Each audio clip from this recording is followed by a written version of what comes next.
आप सबको नमस्ते। मैं विभांशु गैदरिंग कलीसिया की ओर से आप सबका एक बार फिर से बहुत स्वागत करता हूं। और अगर आप हमारे साथ पिछले सप्ताह से जुड़े हुए हैं तो आप इस चीज़ को समझ पाएंगे कि हमने पिछले सप्ताह से एक नई सीरीज शुरू की है जिसका टाइटल है चर्च क्यों। और वाकई में ये जो सीरीज है ये बहुत ही एक दिलचस्प है और साथ में एक बहुत ही चुनौती भरी है, बहुत ही चैलेंजिंग है हम सब के लिए, क्योंकि आपने लंबे समय में अगर आप प्रभु यीशु मसीह पर विश्वास करते हैं तो आप एक शब्द को बार बार सुनते हैं, कलीसिया चलो, संगति चलो, चर्च जाओ, इस शब्द को आप बार बार सुनते हैं। लेकिन इसके साथ में ये भी हमें सोचना जरूरी है कि चर्च क्यों, कलीसिया क्यों, संगति क्यों। इन चीजों को भी हमें सोचना बेहद जरूरी है। और पिछले सप्ताह हमने अध्ययन किया था कि कलीसिया क्या है, चर्च क्या है, और इस सप्ताह हम उसका एक अगला भाग अध्ययन करने जा रहे हैं। और खास करके कुछ और बातें, जैसे कि जब हम देखते हैं, और खास करके मैं अपने लिए देखता हूं तो बचपन से मैं इस शब्द को सुनते हुए आया हूं कि हमें हर सप्ताह में कलीसिया जाना चाहिए, चर्च जाना चाहिए। और हमने पिछले सप्ताह ही सीखा जिसमें हमने जाना कि चर्च क्या है, कलीसिया क्या है, और हमने जाना कि चर्च या फिर एक कलीसिया एक स्थान नहीं है, एक जगह नहीं है, लेकिन ये लोगों का एक समूह है। इस बारे में हमने जाना। कलीसिया में ऐसे लोग शामिल होते हैं जिन्होंने यीशु मसीह के द्वारा बचाए गए हैं और जो एक दूसरे से जुड़े हुए हैं। और अगर हम इस दुनिया को देखें, जहां दुनिया दिन प्रतिदिन खत्म होते हुए जा रही है, ये दुनिया में लोग खोए हुए हैं, लेकिन प्रभु यीशु मसीह ने उनको चुना और अपने परिवार का हिस्सा बनाया। वो एक जगह कलीसिया है। और इसी शीर्षक को हम आगे बढ़ाते हुए कि चर्च क्यों, तो हमने पहला जाना कि चर्च क्यों है, और उसमें हमने देखा कि चर्च क्या है, कलीसिया क्या है। और आज हम देखने जा रहे हैं कि एक स्वस्थ कलीसिया क्या होती है, एक स्वस्थ चर्च क्या होता है। तो आइए हम इसको देखते हैं। और इसको देखने से पहले एक आसान सा सवाल पूछना चाहेंगे, जिसमें यह है कि जब हम शारीरिक तौर पे अपने स्वास्थ्य की जांच करते हैं तो हम किस प्रकार से उसकी जांच करते हैं।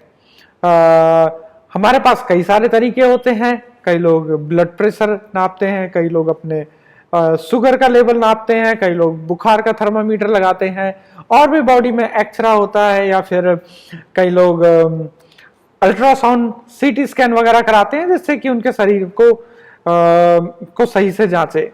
लेकिन अगर हम माने कि एक वक्त पहले ये सारी चीजें नहीं थी, तो हम कैसे करके एक व्यक्ति के स्वास्थ्य का सही तरीके से पता लगाएंगे। शायद कि हम देखें कि वो खाना पीना किस तरीके का खाता है, क्या वो सही उसका खान पान है या नहीं है, या दूसरा क्या वो नियमित तौर पर दिन प्रतिदिन व्यायाम या एक्सरसाइज करता है कि नहीं करता है, या फिर हम ये जानने की कोशिश करेंगे क्या वो आराम करता है कि नहीं करता है, टाइम से सोता या जागता है या नहीं है। तो हम इन कुछ चीजों को लिस्ट जान के हम समझ पाएंगे कि उस व्यक्ति का स्वास्थ्य किस प्रकार से होगा। इसी प्रकार से अगर हम एक कलीसिया के स्वास्थ्य की बात करें कि एक कलीसिया का स्वास्थ्य कैसा है इन दिनों में, तो उस चीज को हमें जांचने के लिए, समझने के लिए बाइबल का सहारा लेना पड़ेगा कि बाइबल किस प्रकार से कलीसिया के विषय में बताती है। और ये वाकई में एक गहरा सवाल है।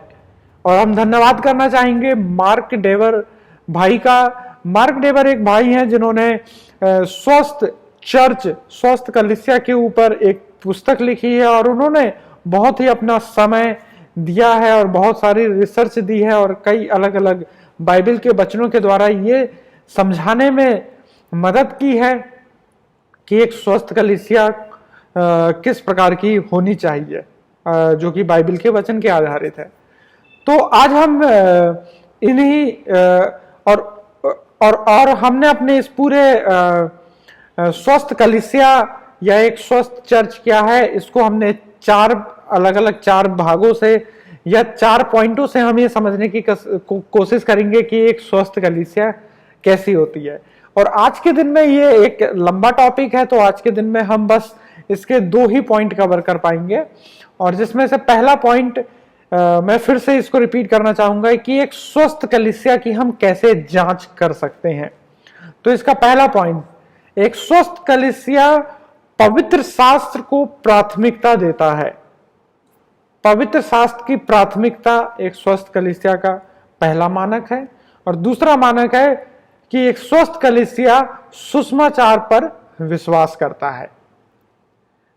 ठीक है। तीसरा है एक स्वस्थ कलीसिया में अगुओं की योग्यता। और चौथा है कलीसिया का अधिकार क्या होता है। तो आज हम 2 ही पॉइंट को कवर कर पाएंगे कि एक स्वस्थ कलीसिया के लिए पवित्र शास्त्र की प्राथमिकता कैसी होनी चाहिए और एक स्वस्थ कलीसिया को सुसमाचार पर किस प्रकार से विश्वास करना चाहिए। ठीक, तो हम पहले पॉइंट में चलते हैं, पवित्र शास्त्र की प्राथमिकता। इसको हम जानने की कोशिश करेंगे और ये स्वस्थ कलीसिया का पहला मानक है जिससे हम एक कलीसिया के स्वास्थ्य की जांच कर सकते हैं। तो जैसा कि दूसरा तीमुथियुस 3 अध्याय उसके 16 और 17 में इस प्रकार से वचन कहता है, पवित्र शास्त्र परमेश्वर की प्रेरणा से रचा गया है और उपदेश और समझाने और सुधारने और धार्मिकता की शिक्षा के लिए लाभदायक है, ताकि परमेश्वर का जन सिद्ध बने और हर एक भले कामों के लिए तत्पर हो जाए। और इन 2 पदों में हमें एक बहुत ही दिलचस्प बात दिखाई देती है कि बाइबल का हर एक भाग, चाहे वो कोई सा भी पद क्यों ना हो, चाहे वो कोई सा अध्याय, कोई सा भी पुस्तक या भी पुराना नियम या फिर नया नियम, हर एक वचन परमेश्वर की श्वास है और परमेश्वर के द्वारा प्रेरित की प्रेरणा से वो लिखा गया है। और वाकई में पवित्र शास्त्र परमेश्वर के द्वारा दिया गया हमारे लिए एक अनमोल वरदान है, एक अनमोल गिफ्ट है, एक उपहार है। और पवित्र शास्त्र को हम सिखाने, चिताने और किसी को सही करने या उसको करेक्ट करने या धार्मिकता की शिक्षा देने के लिए उपयोग में करते हैं। और जिससे कि जो परमेश्वर के जन हैं वो पूर्ण हो जाएं, वो धर्मी हो जाएं और वो परिपक्व हो जाएं। इस प्रकार से पवित्र शास्त्र हमारे लिए है। या फिर हम दूसरे शब्दों में इसको और आसान तरीके से जानना चाहेंगे कि परमेश्वर के वचन के अलावा, पवित्र शास्त्र के अलावा मनुष्य पूरे तौर पर अधूरा है, वो अपरिपक्व है, वो अपूर्ण है। और परमेश्वर ने हम अयोग्य लोगों को पूर्ण करने के लिए बुलाया है। और यहां पर हम पवित्र शास्त्र की प्राथमिकता को देखें और पवित्र शास्त्र जो कि परमेश्वर की श्वास है, वो एक हमारे लिए बहुत ही एक महत्व रखने वाली चीज है। हाँ।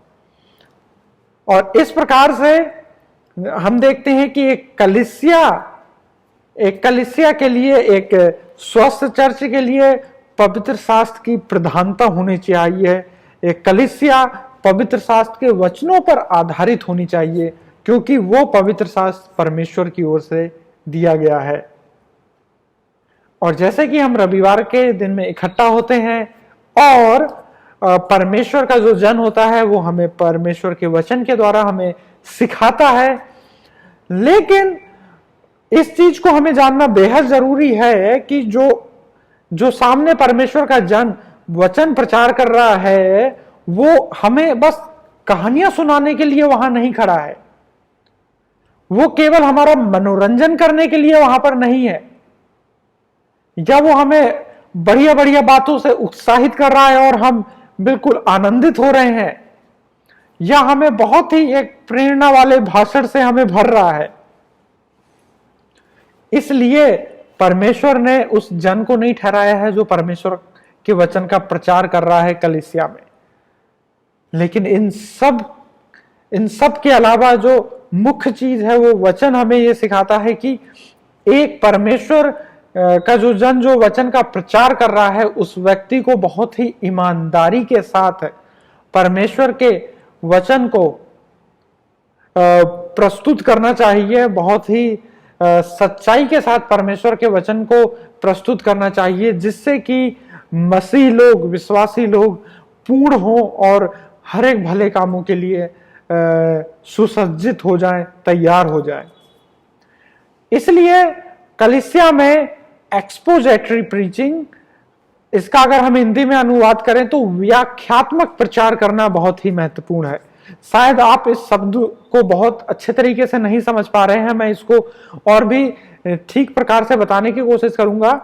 हमने पिछले दिनों में यहोशू की पुस्तक का अध्ययन किया और गैदरिंग कलीसिया ने यहोशू के एक अध्याय से लेकर अंतिम अध्याय तक एक एक अध्याय दर अध्याय, पद दर पद को अध्ययन किया और इसको हम व्याख्यात्मक प्रचार कहते हैं, जहां पर हम एक भी पद को नहीं छोड़ते हैं, हम पद बाई पद अध्ययन करते चलते हैं। दूसरा होता है टॉपिकल प्रीचिंग, जिसका अर्थ है कि हम किसी एक टॉपिक को, एक शीर्षक को उठाते हैं और उसके ऊपर प्रचार कहते हैं, जैसे कि हम इन दिनों में कर रहे हैं कि चर्च क्यों, हम कलीसिया एक विषय को उठाए और विषय के ऊपर हम प्रचार कर रहे हैं।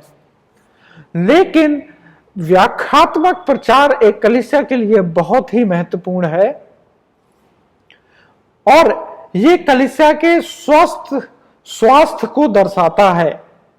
वो कैसे, ये हमें जानना है, क्योंकि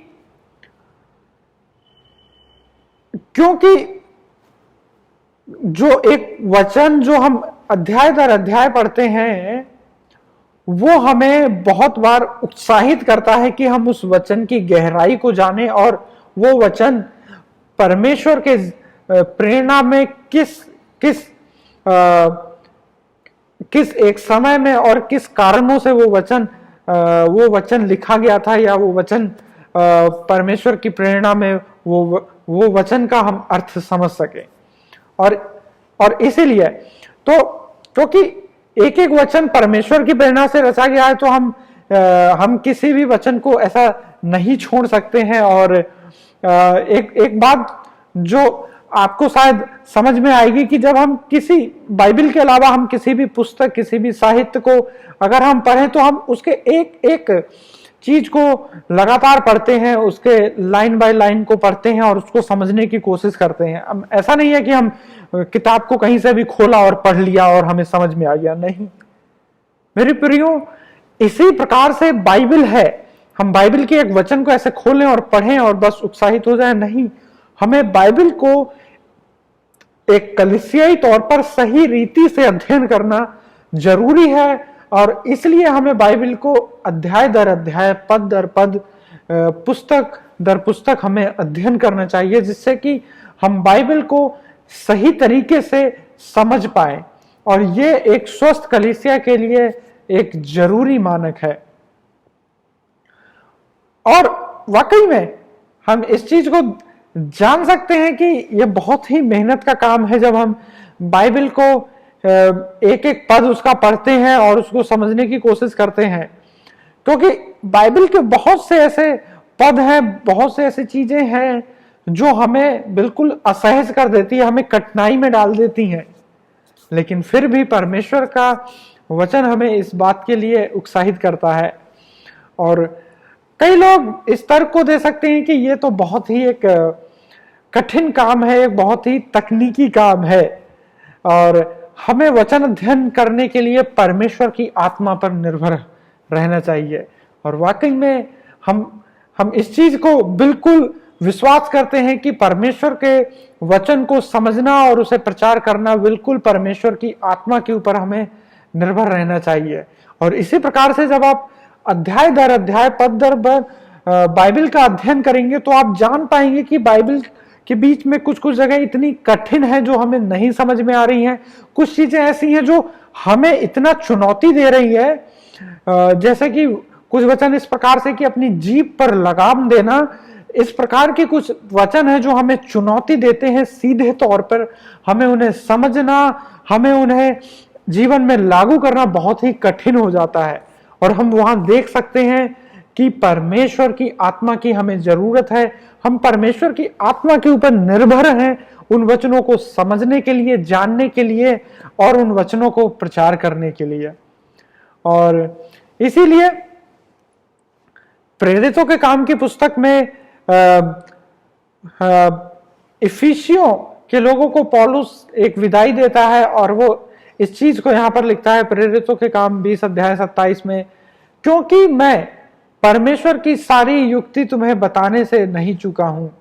इसलिए एक कलीसिया, एक ऐसी कलीसिया होने का क्या अर्थ है जो परमेश्वर की सारी युक्तियों की इच्छा रखता हो और उस प्रकार से कि मैं प्रार्थना करता हूं और परमेश्वर हमारे दिलों में एक ऐसी भूख पैदा करता है कि जहां पर हम परमेश्वर की सलाह, परमेश्वर के वचन के अनुसार अपने जीवन को जीने में आगे बढ़ते हैं।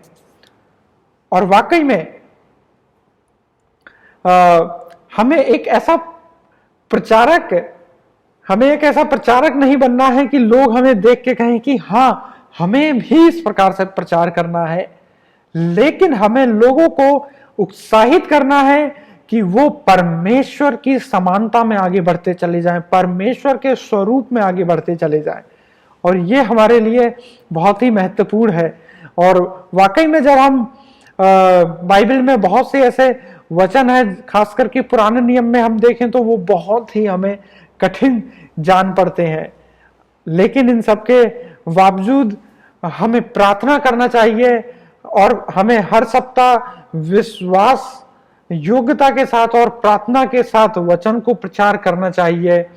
और वाकई में परमेश्वर चाहता है कि हम इस चुनौती में पवित्र शास्त्र को प्राथमिकता दें और हम अध्याय दर अध्याय, पुस्तक दर पुस्तक अध्ययन करें। कोई भी वचन को हम ना छोड़ें। हो सकता है वो वचन हमें कठिन लगता हो सकता है क्योंकि ज्यादातर हम एक एक टॉपिक को उठा के, एक एक शीर्षक को उठा के प्रचार करते हैं और उनको ज्यादा प्रचार करना पसंद करते हैं जो हमारे लिए आसान होता है। लेकिन दूसरे वचन जिनको शायद अभी तक हमने कभी नहीं पढ़ा है, परमेश्वर स्वस्थ कलीसिया के लिए चाहता है कि उन वचनों को भी हम पढ़ें और परमेश्वर की आत्मा में अगुवाई पाकर उनको प्रचार करें और लोगों को सीखने में हम मदद करें। तो एक स्वस्थ कलीसिया का पहला मानक है कि हम पवित्र शास्त्र की प्राथमिकता होनी चाहिए। और दूसरा मानक है कि एक स्वस्थ कलीसिया के लिए सुसमाचार पर विश्वास योग्यता होनी चाहिए।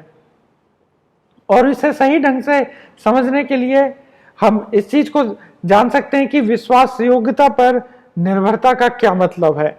तो उसके लिए पहला चीज है कि सुसमाचार को हमें पहले समझना है। अगर आप किसी कलीसिया का भाग रहे हैं, किसी चर्च का हिस्सा रहे हैं, तो आपने इस शब्द को कई बार सुना होगा, सुसमाचार। और हो सकता है कि अगर आपसे पूछा जाए कि सुसमाचार का क्या मतलब है, तो लोगों के अपने अपने उसमें विचार हो सकते हैं। और कई लोग ये कहते हैं कि सुसमाचार का मतलब है परमेश्वर के प्रेम को जानना। कई लोग कहते हैं सुसमाचार का मतलब है कि परमेश्वर की अद्भुत योजना को अपने जीवन के लिए जानना। कई लोग सुसमाचार को कहते हैं कि अपने हृदय से यीशु मसीह को ग्रहण करना और प्रार्थना करना, ये सुसमाचार है। और कई लोग सुसमाचार को एक रोगी व्यक्ति है या एक परेशान व्यक्ति है, उसके लिए प्रार्थना करना और वो अपने रोग से सही हो गया, वो बीमारी से चंगा हो गया या फिर उसकी समस्या दूर हो गई, तो कई लोग उसको सुसमाचार समझते हैं। लेकिन अगर हम बाइबल के वचन पर गहराई से देखें तो ये सारी चीजें सुसमाचार नहीं है। सुसमाचार का जो मूल अर्थ है वो है शुभ संदेश, अच्छा संदेश। और ये अच्छी खबर क्या है? ये अच्छी खबर है, हम 4 भागों में जान पाएंगे कि अच्छी खबर हमारे लिए क्या है। तो अच्छी खबर है कि हम परमेश्वर के स्वरूप में रचे गए हैं और परमेश्वर के चरित्र को परमेश्वर जैसा है उसको हमें अपने जीवन से प्रदर्शित करना चाहिए। और परमेश्वर एक पिता के समान है और वो चाहता है कि हम उनके बच्चे हैं, और इसलिए हम चरित्र और काम में हम परमेश्वर को दर्शाएं। लेकिन दूसरा जो मुख्य चीज है, शुभ समाचार के साथ में हमें जानना जरूरी है कि बुरा समाचार क्या है। और बुरा समाचार ये है कि हम परमेश्वर के स्वरूप में तो रचे गए थे, लेकिन मनुष्य को एक स्वतंत्र जीवन जीना था, मनुष्य को अपनी इच्छा के अनुसार जीवन जीना था, और मनुष्य अपनी जिंदगी का मालिक बन गया और वो अपने अपने अपने तरीके से जीना पसंद करता है। और इस वजह से मनुष्य की स्थिति इतनी दुखद और इतनी दयनीय हो गई, और उसने परमेश्वर से बगावत कर दी, परमेश्वर का वो शत्रु बन गया, क्योंकि परमेश्वर के खिलाफ उसने पाप किया, और जो परमेश्वर का स्वरूप था वो दूर हो गया मनुष्य से। और मनुष्य अपने अच्छे काम करके, मनुष्य बहुत मेहनत करके इस भरपाई को करना चाहता है, और वो चाहता है कि वो फिर से परमेश्वर के साथ अपने रिश्ते को जोड़े, वो फिर से परमेश्वर के साथ अपने साथ आ जाए। मनुष्य अनंत मृत्यु को नहीं चाहता है, लेकिन ये बहुत ही नामुमकिन है, कठिन ही नहीं, ये नामुमकिन है। मनुष्य अपनी ताकत, अपनी क्षमता से कभी भी परमेश्वर के करीब नहीं पहुंच सकता है। और इसलिए परमेश्वर ने यीशु मसीह के रूप में हमारे लिए प्रयोजन किया कि उसने मनुष्यों को ऐसे ही नहीं छोड़ दिया, लेकिन मनुष्यों के ऊपर परमेश्वर ने दया की, अनुग्रह किया, और अपने एक लौते पुत्र को, यीशु मसीह को हमारे लिए भेज दिया। और यीशु मसीह ने एक सिद्ध जीवन जिया और और परमेश्वर के राज्य की घोषणा की, परमेश्वर के राज्य का प्रचार किया, और निर्दोष होते हुए भी क्रूस की मृत्यु स्वीकार की, कि जो दंड हमें मिलना था वो दंड यीशु मसीह ने अपने ऊपर ले लिया। हमारे अपराधों की कीमत यीशु मसीह ने चुकाई, और वो मारा गया, गाड़ा गया, और तीसरे दिन जिंदा हुआ, और पाप, शैतान और मृत्यु को हराते हुए विजयी हुआ। और वो विजय जीवन यीशु मसीह हमें देना चाहते हैं। और वाकई में हमारी प्रतिक्रिया इसके बदले में क्या होनी चाहिए कि इससे फर्क नहीं पड़ता है कि आप किस जाति से, आप किस क्षेत्र से, आप किस देश से, या आप किस परिवार से आते हैं, इससे कोई फर्क नहीं पड़ता है। आपके अतीत से, आपके पुराने जीवन से कोई फर्क नहीं पड़ता है। यदि आप अपने पापों को मानते हैं और परमेश्वर के सामने बहुत ही ईमानदारी और सच्चाई के साथ आप आते हैं, अपने स्वार्थ को एक किनारे रखते हुए केवल और केवल यीशु मसीह के जीवन मृत्यु के ऊपर आप भरोसा करते हैं और उसके पुनरुत्थान पर आप भरोसा करते हैं, तो जो सजा हमें मिलनी थी वो यीशु मसीह को मिल चुकी है। इस चीज पर हम विश्वास करते हैं, तो वाकई में परमेश्वर, जो हम टूट चुके थे, जो हम खो चुके थे, जो हम भटक चुके थे, परमेश्वर हमें खोज लेते हैं और वाकई में और हमें पूर्ण कर देते हैं। और जो स्वरूप परमेश्वर के स्वरूप में हम रचे गए थे, लेकिन जो स्वरूप हमसे दूर हो गया था, हम परमेश्वर के स्वरूप में दोबारा आ जाते हैं, और फिर से हम यीशु मसीह की वजह से हम परमेश्वर के साथ एक रिश्ते में आते हैं। यही एक अच्छी खबर है, यही मेरे प्रियो शुभ संदेश है। और वाकई में इसका अगला भाग की सुसमाचार के लिए जीना, और हमें दिन प्रतिदिन जब हम सुसमाचार को जान गए हैं, हम समझ गए हैं, हमने सुसमाचार पर विश्वास किया है, तो हमें दिन प्रतिदिन उस पर जीते हुए आगे बढ़ना है, जिसको हम 2 कुरिन्थियों 5:14 से जान पाएंगे। क्योंकि मसीह का प्रेम हमें वश में करता है, क्योंकि हमने यह निष्कर्ष निकाला है कि एक सबके लिए मरा तो सब मर गए, और वह सबके लिए मरा कि जो जीवित है वे फिर उसके लिए वे अपने लिए ना जिए, वरन उसके लिए जो उसके निमित्त मरा और जिलाया गया है उसके लिए जिए। और वाकई में ये इस चीज को समझना कितना एक गहराई वाली चीज है कि एक व्यक्ति जो अभी एक दुर्घटना मृत्यु, जो उसके साथ एक दुर्घटना घटी और वो एकदम मृत्यु के पड़ाव पे पहुंचने वाला था, लेकिन वो वहां मृत्यु से जब वापस आता है और वो जब बच जाता है, तो वो व्यक्ति को हम समझ सकते हैं कि उसके अंदर वो मृत्यु के जब वो करीब पहुंच चुका था, तो वो उस जीवन की कितनी ज्यादा अपने जीवन में महत्व समझता है। इसीलिए इसी प्रकार से हम जो खो चुके थे, जो हम अपने पापों में मरे हुए थे, लेकिन परमेश्वर ने हमें उस मृत्यु से जिलाया, परमेश्वर ने हमें एक नया जीवन दिया है और हमें पाप, शैतान और मृत्यु के ऊपर विजय दिलाया है। ये परमेश्वर का हमारे लिए दिया गया वरदान है। अगर आप गैदरिंग कलीसिया का हिस्सा हैं तो आप हमारे साथ, हमारे यहाँ जो डीएनए ग्रुप्स होते हैं जिनको हम सप्ताह में के बीच में करते हैं, जहाँ हम एक दूसरे को उत्साहित करते हैं मसीह में आगे बढ़ने के लिए, और वाकई में वो एक अच्छा हमारे लिए रिदम है एक दूसरे को सिखाने के लिए। और चौथा चीज है सुसमाचार को साझा करना, दूसरों के साथ बांटना, जिसको हम दूसरा कुरिन्थियों 5 अध्याय उसके 18 से 20 में पढ़ सकते हैं। और यह सब परमेश्वर की ओर से है, जिसने मसीह के द्वारा हमारा आपके साथ मेल कर लिया और मेल मिलाप की सेवा हमें दी। अर्थात परमेश्वर मसीह में जगत का मेल अपने साथ कर रहा था और उसके अपराध उन पर नहीं गिनता और मेल मिलाप का संदेश हमें सौंपता है। इसलिए हम तो मसीह के दूत हैं और परमेश्वर हमसे विनती करता है कि हम मसीह की ओर से उससे विनती करते हैं कि परमेश्वर से मेल मिलाप करें।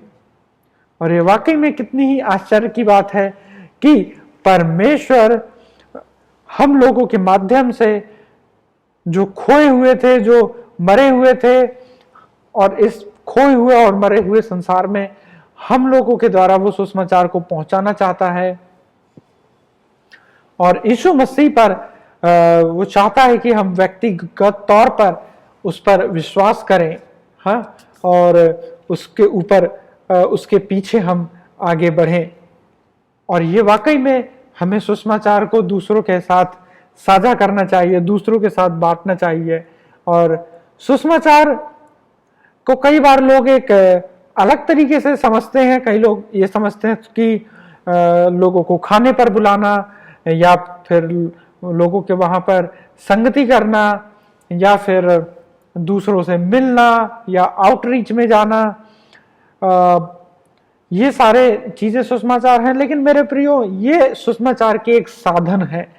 सुसमाचार का जो सही अर्थ है बाइबल के अनुसार वो है बोलना, मसीह के बातों को दूसरों को बोलना, मसीह की सच्चाई को दूसरों को साफ तौर पे बताना। और सुसमाचार साझा करने का मतलब है कि हम दूसरे व्यक्ति के साथ जुड़ना और उसको एहसास कराना कि वो परमेश्वर से दूर है, उसको एहसास कराना, उससे प्रेम रखना, उसकी देखभाल करना और उसको उत्साहित करना कि उसको परमेश्वर की कितनी जरूरत है।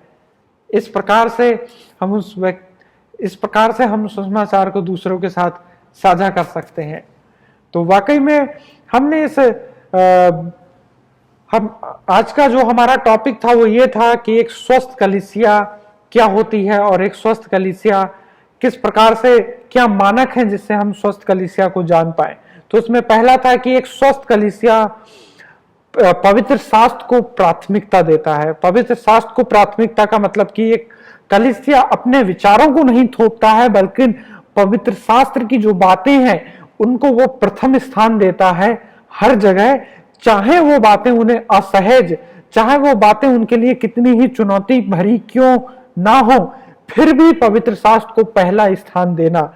और पवित्र शास्त्र को पहला स्थान किस तरीके से दे सकते हैं, उसके लिए व्याख्यात्मक अध्ययन करना, पद दर पद, अध्याय दर अध्याय पवित्र शास्त्र को अध्ययन करना, जिससे कि पवित्र शास्त्र की एक अच्छी समझ बन सके कलीसिया के लोगों के बीच में, और वो किसी भी पद को ना छोड़े, हर एक पद को पवित्र आत्मा की अगुवाई में सीखें, जाने और आगे बढ़ें। और ये पहला मानक है जो एक स्वस्थ कलीसिया को हम के लिए, कि वो पवित्र शास्त्र को हर दम हर परिस्थितियों में प्रथम स्थान देता है। और दूसरा कि वो सुसमाचार पर विश्वास करता है। और सुसमाचार पर वो कैसे विश्वास करता है? सुसमाचार को वो समझता है कि परमेश्वर कौन है, पाप क्या है, यीशु मसीह ने उनके लिए क्या किया, और हमारा प्रत्युत्तर किस प्रकार से इन सब चीजों के बावजूद होना चाहिए। और सुसमाचार के लिए लगातार जीते रहना, चाहे हम इस जीवन में कितनी भी उतार चढ़ाव क्यों ना आए, लेकिन सुसमाचार के लिए दिन प्रतिदिन आगे बढ़ना, अपने पापों को अंगीकार करना, पश्चाताप करना और अपने मन को फिराते रहना। और इसमें जो अंतिम भाग था, सुसमाचार को दूसरों के साथ बांटना, दूसरों को की केयर करना, देखभाल करना, और मसीह की सच्चाई को, मसीह के मृत्यु, पुनरुत्थान और उसके द्वारा दी गई विजय को दूसरों के साथ बांटना, यही सुसमाचार की विश्वसनीयता है जो एक स्वस्थ कलीसिया को करना चाहिए और एक स्वस्थ कलीसिया का सही मानक है। और हमारे लिए किस प्रकार से एक लागूकरण है, हम पवित्रता में दिन प्रतिदिन आगे बढ़ते चले जाएं, आज्ञाकारिता की खोज करें, और सुसमाचार को दूसरों के साथ बांटने से हम बहुत ही आनंदित हों। और हो सकता है कि हम सब के लिए ये बहुत ही कठिन होता हो दूसरों के साथ बांटना, वो इसलिए कि शायद हमने सुसमाचार को सही तरीके से नहीं जाना है। लेकिन सुसमाचार बहुत ही कीमती और बहुत ही सुंदर चीज है। जब हम उसको जानते हैं तो वाकई में परमेश्वर हमें सामर्थ्य देता है कि हम उसको दूसरों के साथ बहुत ही प्रेम और आनंद के साथ बांटते भी हैं।